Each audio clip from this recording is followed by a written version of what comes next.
YouTube, we are so close to game 1 of the 2025 NBA season that I can't even contain my excitement, and luckily for me, I don't have to, because in this video we're going to be continuing our 3-part series. This will be part 2 of basically predicting the entire NBA season in 2025, and for this video in particular, we're going to be ranking all 15 teams in the Eastern Conference as far as where they'll land in the regular season as far as playoff seeding goes. And we just did the Western Conference video where we dove into the Wild West and ranked all 15 teams there, and now it's time to jump over to the East, where in my opinion the East is a lot deeper than it's really been in a long time. As I mentioned, this is a 3-part series, and the playoff video where we predict all of the playoffs with the seedings I'm laying out in these videos will be the next video on the channel, so make sure you guys stay tuned. Let's get right into my 2025 NBA predictions for the Eastern Conference.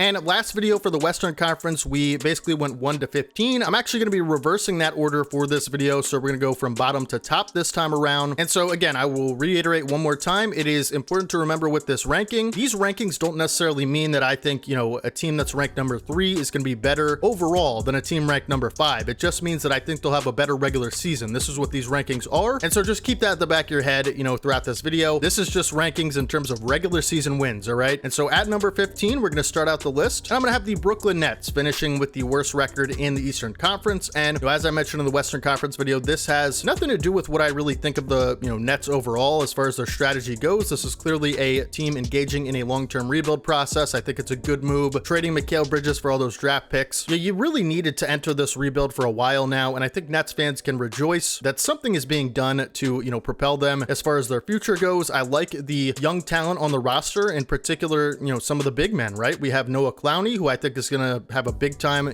breakout type of season. We have Nick Claxton, one of the better defensive centers in the league. Day'Ron Sharpe, a certainly quality, backup 5 at this point, has a lot of upside. I like Cam Thomas. I like some of these higher upside guys like Cam Johnson. We'll have to see what kind of thing happens at the trade deadline with some of these guys, but for now, I just have them 15th. I think it's fair to say that with the talent on the roster right now for the Nets, for one, being 15 is a good thing because it basically, puts you in the bottom tier of the teams, but in regards to the NBA lottery, you are going to be one of the top teams. So obviously I think that's a good thing if you're rebuilding to get one of the top draft picks or at least the top spot in the lottery. So Brooklyn Nets come in at number 15. For the number 14 ranking in the Eastern Conference, I have the Washington Wizards, another rebuilding team. I like what the Wizards are doing. I like the draft that they had. I think Bub Carrington's going to make a great NBA point guard. I think he has so much potential as a shot creator. You sign Jonas Valanciunas to play some of those big man minutes. Obviously you draft Alex Sarr number 2 overall in the draft. I think that's a great pick. Him and Victor Wembanyama, I think you could say, are possibly the 2 highest upside defenders that we've seen in quite some time. And so I think, this team is on track to learn some things about this core moving forward, who's going to be a part of it, who, might not fit the timeline. Overall, I think the Wizards had a good summer and they're trending in the right direction. And I think, again, another team that's needed to basically hit the reset button for a while. I'm glad that they're doing it. Wizards come in at number 14. For the number 13 team, I could have went with a couple different teams here. I'm going to go with the Chicago Bulls, all right? It's definitely difficult to say, where the Bulls will rank this season. This was one of the harder teams to rank for me, just because of the fact that they do have a lot of talented players on their roster. When we're thinking about guys like Zach LaVine, who is going to be,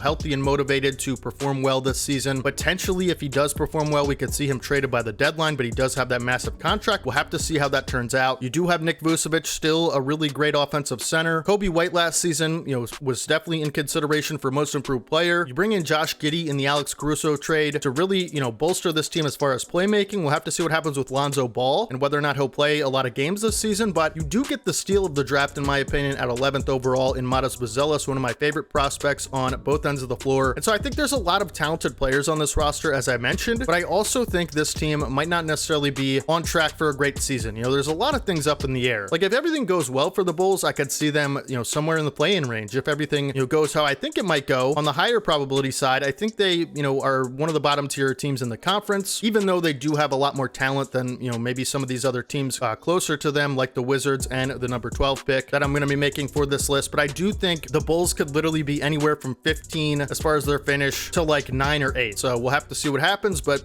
for now, I just think the highest probability thing is they're, somewhere towards the bottom. I think 13 is fair for this case. Coming in at number 12, I'm going to be having the Detroit Pistons. And I know this, a lot of people want the Pistons to do a little bit better than this season, but I do think around somewhere around 25, 30 wins. Maybe you could say on the higher end, I think 35, but I'm not too sure about that. I think 20 to 30 wins is a good projection for them, and I think that lands them 12th. Listen, but all things considered, that is a massive step up from where they were last year at only 14 wins. So honestly, having a kind of a disaster season last year. And so if they win, they come out and win 30, 25 games. I think that's a major step in the right direction. You go out and get some veteran talent, including two former members of my Philadelphia 76ers, Paul Reed and Tobias Harris, who I think are going to make good contributions for the Pistons. You also do have one of the higher ceiling, guards in this league still, Cade Cunningham. Played like a star last season, deserves a ton of credit for that despite the win total. I don't think you can attribute much of that to Cade. You also have a ton of young budding players, and we really haven't seen a lot of the players on their team ceiling yet, right? When we talk about guys like Asar Thompson, who's a dynamic defender. You also have Jalen Duren, who is one of the more talented young centers in the league, could end up being a star caliber center. We'll just have to wait and see. Jaden Ivey, I think, is on track for a better 2025. Ron Holland, you select in the draft at 5th overall. Like, there's just so many players on this team I think you can make a case could take a big leap next season. But even if all of that happens, I just don't think the Pistons are, quite on the same tier as some of these other teams I'm going to mention later in the video. And that's why I have them 12. But I do think to go from 14 wins to anywhere from 20 to, maybe 32, I think is a great step in the right direction. And overall, obviously, this team is loaded with young talent. But at the end of the day, 12 is a fair ranking, I think, for the Pistons. Now, coming in at number 11, this is where it gets a little tricky because anywhere from 11 to number 9, I think these three teams that I have ranked could all end up switching positions, but I do have the Toronto Raptors at number 11. I do think, again, two teams directly ahead of the Raptors could switch place with the Raptors here on this list. We'll just have to see. But the Raptors, I am actually a lot higher on the Raptors than a lot of people, at least on the internet, that I see, right? Because you do have Scotty Barnes, who I believe is a much higher ceiling player than a lot of people do for some reason. I mean, this guy is a jack of all trades. He's an excellent, versatile defender. He is, a much improved offensive player last season. This guy is going to be one of the better players in the league in just a couple of years if he continues to improve like he did last year. Obviously, Scotty Barnes is an all-star caliber player, one of the more dynamic two-way, do-it-all type of guys in this league. This is your franchise player. You also have Emmanuel Quickley, who you extended on that big deal. I think is going to take a massive leap next season. He's one of my breakout candidates. Emmanuel Quickley's got lead ball handler capabilities on a really good team. Like, he's going to be that good, and I just don't think enough people see that. RJ Barrett, a great, young scorer as far as the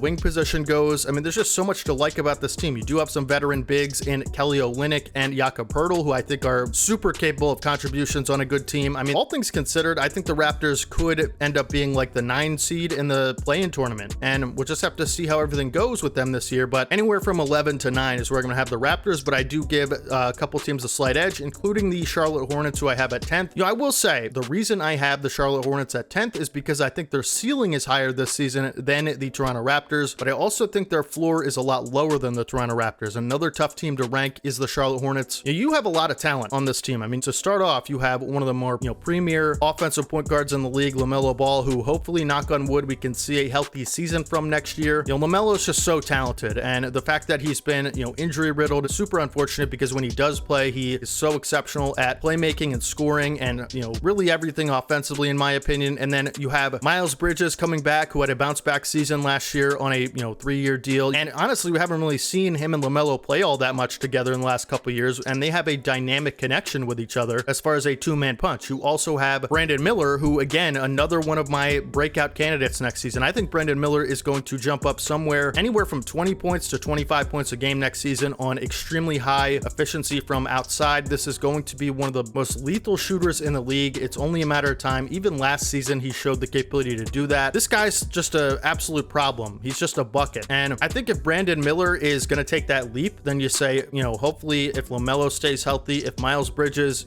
is playing as solid as he can, with some of the other players on this team doing their jobs, like the two big men that, again, have totally high upside, excellent two-man punch at big man from Mark Williams and Nick Richards, one of the more athletic big men duo in the league. You also have Trey Mann, who's looking to have a, big time breakout season. So it's just a ton to like about the Charlotte Hornets. If everyone stays healthy for the most part, obviously there's gonna be some nagging injuries here and there, but if everyone puts together a healthy and, competent season as far as their standards go, this is a play-in team for me, no question. I mean, they have the talent required. I could also see a scenario where you have the Hornets towards the bottom because they're just a little bit too unreliable as far as their history goes. I just think with all of that in mind, I have them 10th and, to receive that last play-in spot. Again, them and the Raptors could be switched, in my opinion. We'll have to see. Even the Pistons, you could say. At number 9, I have the Atlanta Hawks. And this is actually a team, the Hawks, that I either see being super disrespected and people saying they're going to be the worst team in the league, or I see people on like a totally opposite side saying the Hawks are going to be a playoff team. And so, you know, like most things I always say, the truth is probably somewhere in the middle. I do have the Hawks at 9. I think that's pretty fair for them. If you just look at their roster top to bottom, I mean, this is one of the more talented teams in the East, like aside from the teams that we already know are going to make the playoffs, like there's about 6 or 7 or 8 of them. I think the Hawks are like right up there for like the most talented other than those teams, right? You still have a star point guard who is another all-star caliber player, Trae Young. I expect him to be an all-star next season. Hopefully he could stay healthy. Had an injury towards the end of the season last year. Obviously you trade DeJounte Murray away. People are going to say it's a big loss. I actually don't think so. I think the fit with him and Trae Young just wasn't great to begin with. And so, you know, having Trae Young lead this team as the primary ball handler again, you know, not having to split time with DeJounte Murray as far as who's running this offense, I think you're going to see better results overall. And not to mention, the Atlanta Hawks have improved vastly, and I mean vastly, on the defensive end of the floor this offseason, in my opinion. I mean, for one, you get one of the best wing defenders in the draft. Hopefully he can be a consistent shooter in Zachary Risache, right? So your wing defense is much improved with Zachary Risache. You also bring in Dyson Daniels in the trade with the Pelicans, as well as Larry Nance Jr. You still have Bogey, you know, Bogdan Bogdanovic, who I think is one of the more underrated shot creators in the league and a sniper from the outside. Pairs well with Young, you know, as far as their connection goes. You have 2 capable big men in Onyeka Okongwu and Clint Capella. Again, another dynamic center duo who we're going to see stagger minutes next season. You have a breakout candidate. My top breakout candidate of 2025 period for the NBA is Jalen Johnson, the power forward for the Hawks. Jalen Johnson can play power forward or small forward. This guy is going to put up star production next season. I have no question in my mind. Listen, if you look at his season last year and just what he's able to do on the floor, I mean, this guy is an athletic freak. He is so big and so strong and so versatile and dynamic in transition as far as scoring the basketball goes, finishing around the rim. He upped his 3-point percentage big time last year. He could shoot a 3 now consistently. He's a willing passer. He's actually a really good playmaker for his position. He can handle the ball exceptionally well if you're going to play him at the 4, and he has some shot creation upside in the mid-range area. And so I just think this guy defensively is going to take another leap. I think he's pretty capable there. Listen, Jalen Johnson's a stud, and he's like definitely the second best player on this team, and he's going to take a big time leap again, just like he did last season. And I think guys like that and guys like, you know, Risache, Trae Young, Bogdan Bogdanovic, the 2 centers, like this is just plenty of, you know, depth to be able to say, hey, the Hawks, you're not even mentioning DeAndre Hunter, like the Hawks are, you know, pretty well-balanced team. You know, they got a lot better on perimeter defense. They, you know, now have a more fluid offensive system, in my opinion. This team's a threat. I mean, no question for the play-in tournament. I have them 9, and I think, you know, you could even say 8 if you wanted to. And if Risache has a, you know, better rookie season than we're thinking he's gonna, I mean, this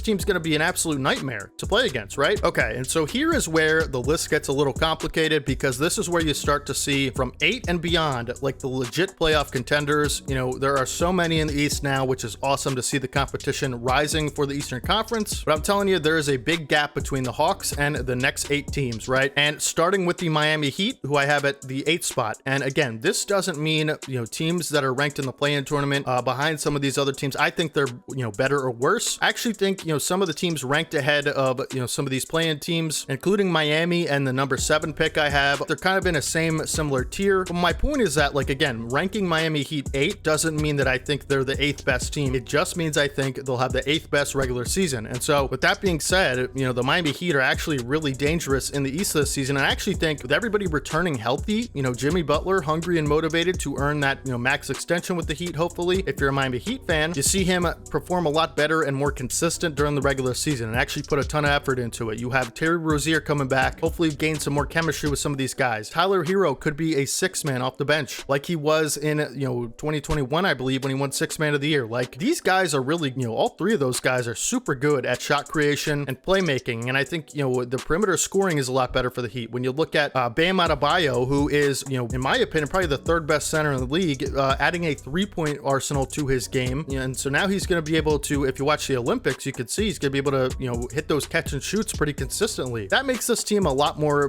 dynamic in a half-court setting, which is one of the Heat's problems, in my opinion, is scoring in the half-court. But I think adding Terry Rozier, right, having Tyler Hero and Jimmy Butler, all 3 of these guys playing together, again, you know, the Heat have struggled with a ton of injuries, which is really unfortunate. We haven't really seen a lot of these guys play together all that much in a consistent, you know, stretch of the season, right? And so, you know, Terry Rozier, Jimmy Butler, and Tyler Hero, these guys are going to be leading your offense, as well as Bam Adebayo, who is maybe maybe the most versatile, big man defender in the entire league. You could make a case for it, right? You could say Wembanyama. I wouldn't necessarily disagree. We'll just have to see. But, Bam is an all-NBA caliber defender. He's a DPOY caliber defender, in my opinion. And he's also, steadily improving throughout his career as an offensive player. I think the three-point addition is going to be big for him. You have breakout caliber players in Jaime Jaquez Jr. and Nikola Jovic. And I think both of these guys are due for a massive leap in production, right? Nikola Jovic has a very, versatile skill set as such a young player. He's got a great NBA body. He is a, really smart player. He knows how to play make for others. He knows how to shoot from the outside. He can provide solid,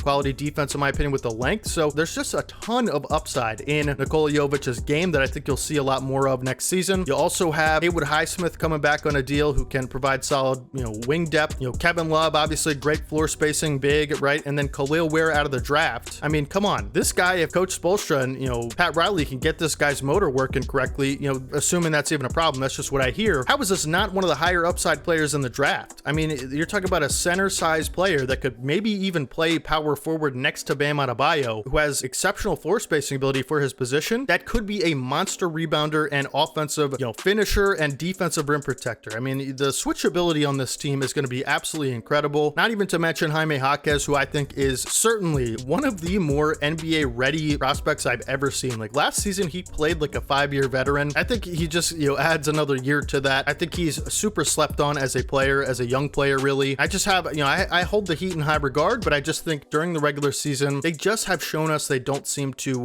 put a bunch of stock into that. And so I think if you're ranking some of these other teams that might put a lot of stock into that, you're going to have to put them in the 8th spot. And I don't think that's a bad thing. I'm sure they'll fight their way out of the play-in like they always seem to do. Knock on wood for a healthy season from everybody. But again, their talent to me isn't the issue. I mean, they're almost as dangerous as anyone in the East come playoff time. But for the regular season, I have them 8th. Now, for the number 7th pick, again, I do want to just reiterate really quickly because I think this fan base might get pretty upset with me. I genuinely mean this. I do not think this team is a 7th ranked team just on paper. Like when you look at their team, you look at what they've done already, particularly recently. I mean, this team is just not a 7th ranked team, right? But I will say they have to be ranked 7th just because of the talent in the East. In my opinion, this does not mean I think they're bad. I think they're as good as most teams in the East. I mean, they're right up there, right? But coming in at number 7, again, please don't be mad at me. I have the Cleveland Cavaliers, all right? Please give me the opportunity to explain this pick without people commenting already. So there is a reason I have the Cavaliers 7th that I think should make sense to a lot of people. For one, you clearly have the talent to be at least like a 4 seed, maybe even a 3 seed if you want to get crazy with it. The talent is not the issue, just like Miami. But 2, you have a new coach coming in, right? And so I think there's going to be some more experimentation. There could be some growing pains. And again, from like the 8th spot where the Miami Heat are all the way up to like the 4 seed, I think there's going to be a very narrow window of wins that's going to separate each team. And so I don't think it's going to be some crazy thing where like the Cavs have the number 7 spot and they have,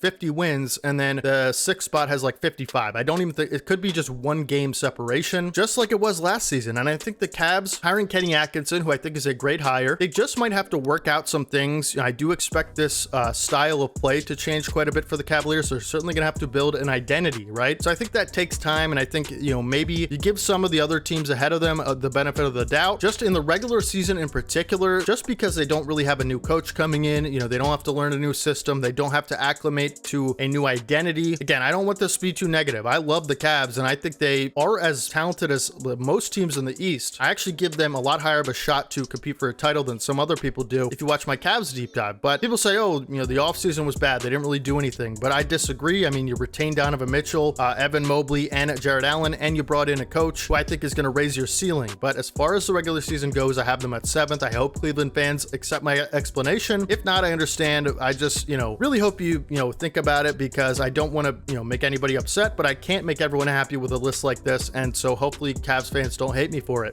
This doesn't mean I think they're the 7th best team in the East. I don't think that. I just think during the regular season, that's where they'll finish. All right. So that rounds out the play-in tournament. And again, I think there's a lot of, switchability between a lot of these spots as far as the play-in goes. You could say from 8 to basically 5 that, there is a real chance a lot of these teams are flipped by the end of the season. And I definitely agree with that. I'm just going with the highest probability in my mind. And now it's time to get into the playoff spots from 6 to 1. This is where it really counts, folks. I better do a good job here. And with the, number 6 spot for the regular season for the Eastern Conference in 2025, I'm going to have the Orlando Magic. And I think the Magic personally are like like the next team up as far as like, you know, real top 4 contenders go. But I think next season, it just has to be another year of improvement from these younger guys. I think Franz Wagner in particular had a down year last season. And so even with all that being said, they emerge as a legit contender in this conference who is certainly on the way up, right? Your dynamic duo of 2 versatile two-way wings, Franz Wagner and Paolo Banchero. These guys have to steadily get just a little bit better next season. And I think both of them will. You know, again, as I mentioned, Franz Wagner already had a down year, so it's basically all up from here for him. Paolo, I think, just needs to be a little bit more efficient as a scorer. You know, I think he's exceptional. I think he's already a top 20 player in this league. I just think Paolo, you know, it could really help him and the Magic to be a little bit more efficient offensively in a half-court setting. Maybe develop a little bit more perimeter game to him. But again, you know, that's not, you know, disparaging these two players. They're certainly, in my opinion, similar to a early career Jason Tatum and Jaylen Brown duo. I think, you know, early in their careers, they kind of stack up nicely to a, you know, Magic duo of Franz Wagner and Paolo. You also have made a massive improvement in the shooting category, adding KCP in free agency. I mean, one of the best shooters in the entire league over the past 5 seasons. Plus, I mean, this is a 2-time champion who is one of the better off-ball two-way role players in the league. He's going to be your starting 2 guard. And I just think this is a fantastic fit for the Magic. This will already make them a ton better in a half-court offense, which in my opinion is their biggest problem. You're not going to be able to double and sag off of, you know, Paolo and Franz very much anymore because you have some snipers on the outside, including KCP. You also draft Tristan da Silva, who had an awesome summer league, and I think he's going to make a great NBA shooter as well. Jalen Suggs is one of the best, you know, defensive utility role players in the league, okay? This guy is an all-NBA caliber defender. He's a really good playmaker, smart player, exceptionally tough and gritty. I love these kind of guys. The Magic have leaned into a physical defensive brand of basketball, and it has worked exceptionally well for them. I expect them to build on that next season, right? And so you just improve on a lot of, you know, different things, including shooting, including, you know, hopefully some of these young guys taking a step. Maybe we could see Anthony Black and Jet Howard, you know, take a leap as well, right? And so the big man situation is totally viable. You have Wendell Carter Jr., you have Goga Batadze, you have Jonathan Isaac. I mean, you know, whether you want to play him at a 3, a 4, or a 5, we'll have to see. But defensively, I like them to be, you know, maybe the best defense in the East. You know, you could say could be Miami, could be Boston. I just think they got to be the first pick, in my opinion, for the best defense, and you improve offensively as well. I love the Magic to be a 6 seed. I think young teams generally, you know, tend to have better regular seasons, and that's why I have them in a playoff spot. I think they're super slept on this year, and I think they certainly need to be taken more seriously in this Eastern Conference. Playoff team for me. You know, at the number 5 spot, we have another young up-and-coming team in the Indiana Pacers, who made it all the way against the odds last season to the Eastern Conference Finals, and another team that's just only up from here. I mean, you could realistically say that the Magic and the Pacers might have, you know, a stranglehold on the Eastern Conference, like maybe 5 years down the road. Like, these are 2 of the teams I think you could see up there, you know, every single season, like it is with Boston now and Milwaukee, that kind of thing. You know, maybe these 2 teams could be next up, right? And so Cleveland as well, right? But Indiana, you know, they have a exceptional system offensively. I mean, I predict them again to be the top offense in the East. You know, maybe you could say the Celtics are a better offensive team, or like the Sixers or the Knicks, whatever. Like, I just think, as far as like offensive rating goes, like they're just going to be, you know, ahead of some of these other teams because of their pace of play and their youth, and honestly their point guard. I mean, point guard 2.0 is what I call him. Tyrese Halliburton, before injury last season, was playing like an MVP candidate. After injury, he was playing like an all-star, which is pretty great. But Pascal Siakam returns. You know, they're going to build so much chemistry. You know, you re-sign Obi Toppin, who I think is a really great transition finisher. You have Miles Turner, you know, a great floor spacing center, great rim protector. You have James Wiseman coming in from Detroit as a backup 5, who will add a lot of rebounding to this team. You have great wing and guard play. I mean, the depth is on this team is outrageous. I mean, Andrew Nembhard, I expect to take a leap next season. If you watch the playoffs last year, this guy was unstoppable on both ends of the floor. He was a great two-way player. And then Aaron Nesmith, a great plug-and-play 3-and-D wing, who is just super dynamic. You have TJ McConnell off the bench to run the second unit. I mean, this team is loaded, and they're young, and they get, you know, up and down the floor in a hurry. I think that translates to a lot of regular season winning. Knock on wood that Halliburton plays like he did in the early stages of 2024, so that if that's the case, you know, when everybody else does their job, you know, you also have Mathurin coming back from injury, don't forget. This team could be a 3 seed, a 2 seed. I mean, they're going to be that good in the regular season if we see that MVP candidate form of Halliburton throughout the year. So the Pacers have to have, from me, the benefit of the doubt, in my opinion, as far as some of these other, you know, similar tier teams like Cleveland and Orlando. I think you just have to give Indiana the benefit of the doubt after their playoff run, and after, you know, we know what we know about this, you know, young group. So this team takes another step, you know, towards solidifying their position as Eastern Conference contenders for many years to come, and I think, you know, you see that next season. That's why I have them at the 5 seed. Now, from 4 to 1, I want to make this very clear, folks. This is a kind of a gap here, right? I think,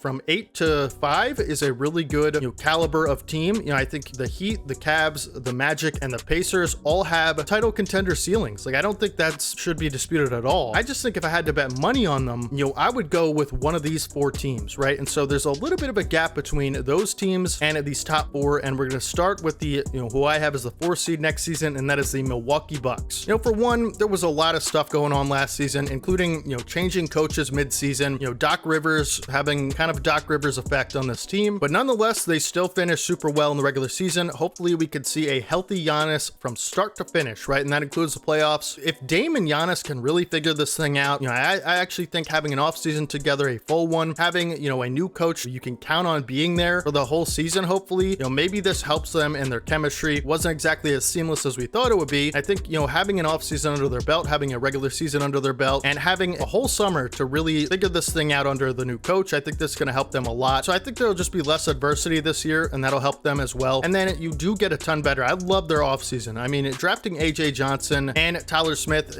I think these are both great picks. I think AJ Johnson's going to be a really great wing shot creator in this league. I think, Giannis, again, second best player in the world for me personally. I think that you see that next season as well. Dame still, despite a little bit of a dip in production you see last season, he's still a top tier offensive player in this league. Undoubtedly for me, you add Gary Trent in the offseason, you had Taurean Prince in the offseason, you had DeLon Wright. All 3 of these guys are capable two-way players. I love the additions there. I think you get better in all 3 of those cases on the guys who we're upgrading on, who are basically Jay Crowder, Patrick Beverley, and Malik Beasley. I think, these are 3 big upgrades. Shouldn't be understated how, these role players can do. Chris Middleton, I believe he had surgery, but, he played exceptionally well in the playoffs. I thought we saw him take a little bit more of that championship level form that he was in 2022. After those ton of injuries that he's been dealing with, he seemed to, really elevate his game when his team needed him last year. And so hopefully if we could see that level of Chris Middleton across a whole season start to finish, I mean, this team could be the 1 seed as far as I'm concerned. He is really the X factor in all this, in my opinion. But Brook Lopez,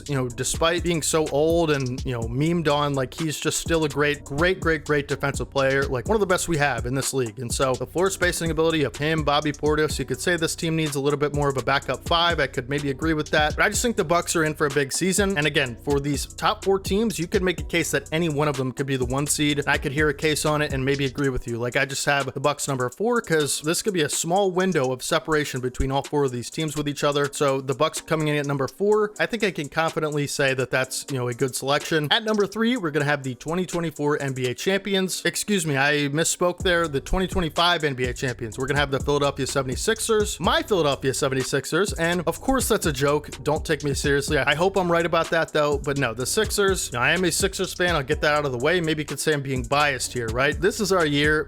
Obviously the Sixers have a ton of new talent coming in, like basically a whole different team, right? And so it's going to take some time to get acclimated with each other. You upgrade severely on a bunch of things, like Paul George coming in, as a 3rd star for this team. Probably the biggest move of the offseason. Incredibly raises the Sixers ceiling, in my opinion. You have 2 stars right now. Joel Embiid, Tyrese Maxey, add a 3rd one to the mix. Knock on wood again. These are going to be the biggest knocks for Joel Embiid, staying healthy start to finish. I don't really take, injuries into consideration when I'm making these prediction videos, but I think for the Sixers, you kind of have to, because, Paul George and particularly Joel Embiid, this is an injury prone kind of thing. So if Joel Embiid, obviously, if he plays all 82 games, which would never happen in any universe, they could be the 1 seed, but this is just not going to be the case, right? The real mark of how the Sixers do is obviously going to come playoff time, but again, you do have maybe as much talent as almost anyone in this conference. I think that's safe to say, and I just think that translates to anywhere from 50 to like 58 win season. Certainly 50 is the threshold I think they're going to cross, and so I think anywhere from, again, 52 to 55 is pretty realistic. I think that puts you at a 3 seed. I think without Joel being on the floor, this team's going to have a little bit better results than they have had in the past. Anytime Joel goes down historically, the Sixers just tank immediately, like they just can't handle it. So with this roster being built a little bit better to,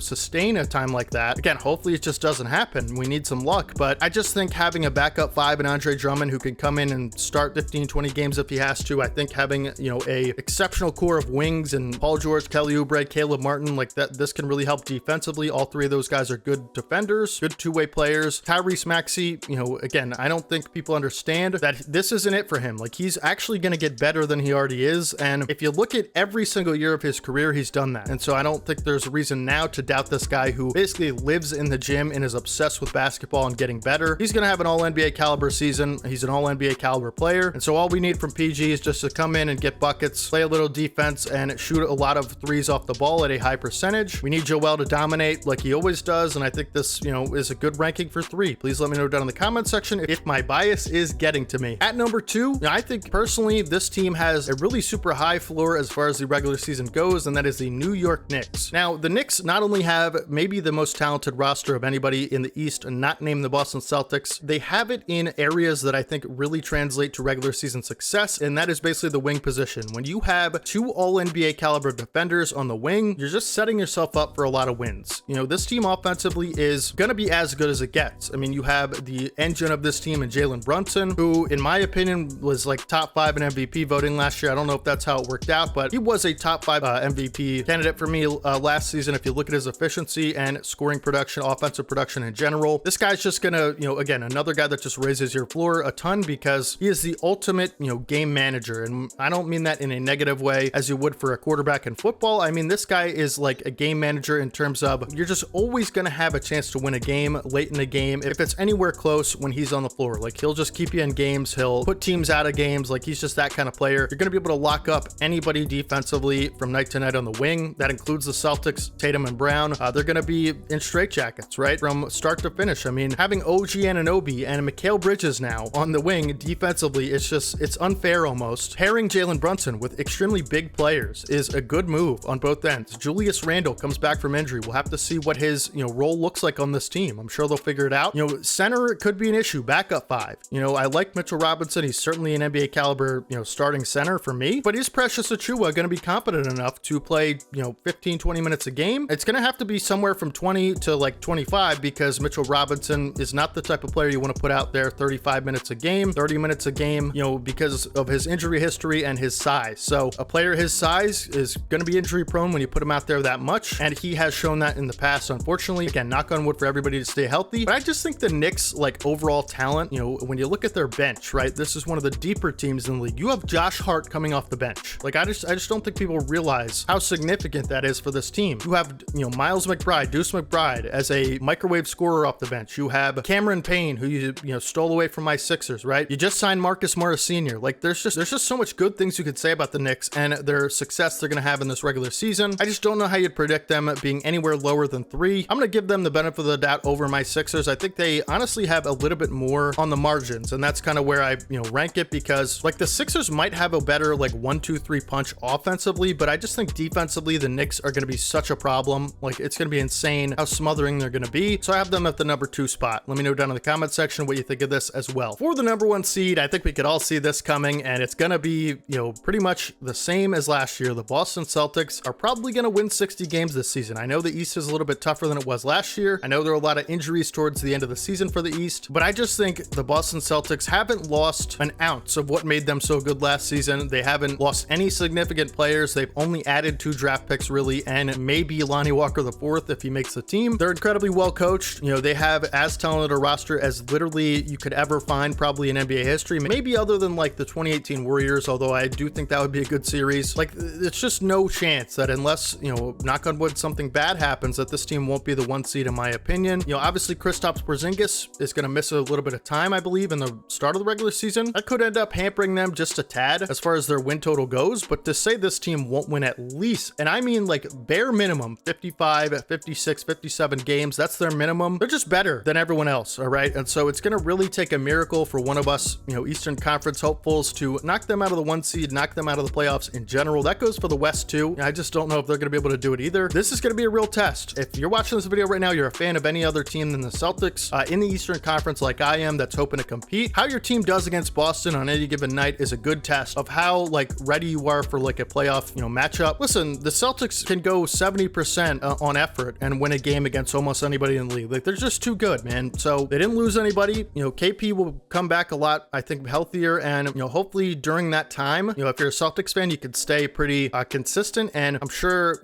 in my opinion, they have enough talent to withstand like anybody really going out for a little bit of time. But obviously KP is a big part of what they do. He's their X factor. So I mean, either way, your starting lineup's going to be Drew Holiday, Derek White, Jason Tatum, Jaylen Brown, and Al Horford. effort. I mean, that's still better than every other team in the East, in my opinion. So then when you get KP back, you can really start going after it, probably win something like kind of 20 games in a row at some point during the regular. Look, they're just so good, right? You can argue maybe they won't be as hungry as they were last season. I think that could be maybe something if you're an Eastern Conference hopeful, fan, but either way, this team is the clear 1 seed, and hopefully, everybody can agree with that, because if you can't, you haven't been paying attention. All right, Celtics fans, let me know down in the comments section what you're hoping to see from your team next season.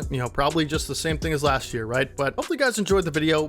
Just in general, please let me know down in the comments section if there's anything you disagree with. Only thing I ask is that you just be a little bit respectful. I mentioned this in the last video, but I am okay with hearing criticism. I'm open to being wrong. I'm actually wrong all the time, and I'm sure I'm wrong about something in this video, right? And so I always like to hear that stuff, because it is important feedback to the channel, right? And just me as a creator in general, that actually helps me a lot. It helps me get better, right? I'm not one of these people who think I'm just right about everything. That's not what this is about. But if you're gonna, comment something like correcting me or whatever, just please try to be respectful about it. That's all I really ask. But yeah, so if you do disagree, just let me know why. Don't just call me a name or whatever. That's just not really what we like to do on this channel. But please, hopefully you take all my stuff into consideration, whether you enjoyed it. I really hope you did. I really, try to put a lot of work into these videos, and so, it really makes my day when people enjoy them. Thank you guys for watching all the way to the end. I really appreciate you. Obviously this is a 3-part series. This is part 2, so next video will be the playoffs, and all of my playoff predictions as far as these videos go, like, me doing all the seeding is going to result in what we see in part 3. So that's where the real bad rankings really start. So you thought these were bad, that's going to be worse, I can promise you. But I will say, I did predict a perfect first round in the playoffs last season, so maybe I'm onto something. I don't know. If you missed the Western Conference video, make sure you guys check it out. Link will be down in the description, or you can go to my videos tab on the channel. It'll be the one right before this. And I hope you guys have a great rest of your day today. Please leave a like on the video if you can. 15 likes is going to be the goal today. I think we could do it for the Eastern Conference, folks. Let me know down in the comment section what team you're rooting for in the Eastern Conference. Obviously, for me, it's the 76ers. This has got to be our year, man. I really feel like